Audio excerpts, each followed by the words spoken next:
Do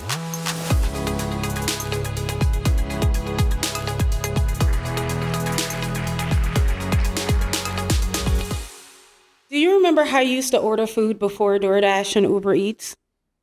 Prior to them, most of the food items used to go call or go and pick up or have delivered was pizza and Chinese food. Now think of nonprofits. How do they connect with restaurants and venues to get food today? They have to call or they have to search, they have to email and things of that nature. Same thing with venues, such as stadiums, restaurants, and things of those natures that want to donate. Maybe that is why less than 2% of food is donated from venues or commercial businesses. So, hi, my name's Anisha Smith, and I am the founder of Go See the City. What we do is connect these entities together. So every type of eatery you think of, from food trucks to stadiums, arenas, convention centers are our main customer. We allow them to easily donate their food, and for restaurants, we allow them to do both, sell and donate. What we've created is a turnkey system that streamlines compliance, track and monitor their results if they have environmental goals internally, and then provide them actionable analytics. What I like to tell them in sales calls is that we turn their surplus food management process from Excel sheets, phone calls, and emails to QuickBooks. So what I've created is what you will meet today, which is Harriet AI, which is named after the American hero Harriet Tubman. And what we do is allow restaurants to do both, as I mentioned before. So let's say you have a bagel shop. First, what they would do is then post that they have 50 available bagels at half price. We then shoot that out on our app to consumers. And let's say by the end of the day, they still have 25 of those bagels left over. They could then log back into our platform of Harriet and donate that food. Now, what happens on the nonprofit end is that throughout the day, nonprofits are scrolling it just like it's DoorDash or Uber Eats, and they're able to find surplus food around them. And this is the app that we use for consumers. Business-wise, how we make money.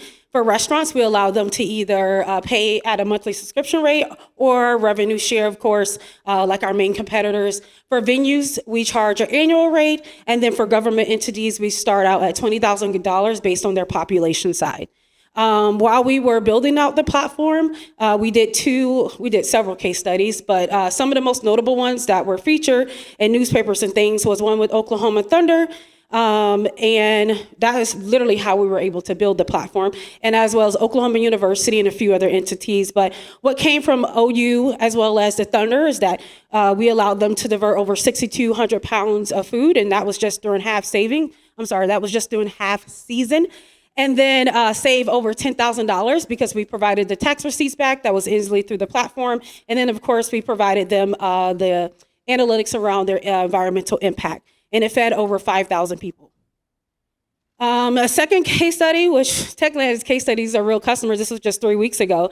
One church picked up over 250 steaks, uncooked, at one pickup, and then from another location, they were able to get unprepared foods such as greens, rice, and things of that nature, and they were able to feed over 300 of their unhoused neighbors, and that's what they call them, neighbors, within the city. All the food except those hot dogs at the top are not ours, but everything else in that fridge came from us. So what we've done since NextCycle, I appreciate the program. It's been amazing. We've made several partnerships with nonprofits, about 10, mostly being under churches, under non-denominational churches. Restaurants, we partner with one restaurant group. And then, of course, we have the partnership with a venue management company that runs a bunch of venues in Michigan. And we've partnered with them to run a pilot as well in Michigan, as well as we've made other notable partnerships being a part of the program that we're really happy about. As far as traction, we were already partnered with some of the delivery partners, but one thing that's cool for nonprofits, they can have the food delivered if they're unable to pick it up. And we don't only work with DoorDash, work with now Uber, Roadie, and a few other third-party delivery partners. Another thing that happened while we were part of the program is that we created a really awesome advisory board. If you in sustainability, you know Chris Castro. He was a senior advisor under Biden, as well as right now the sustainability director of Climate Fund Bank, VP of Research and Innovation at USF, Dr. Sylvia, and then Chris Dickerson, Players of the Planet, runs all the players that have sustainability initiatives from soccer to NBA.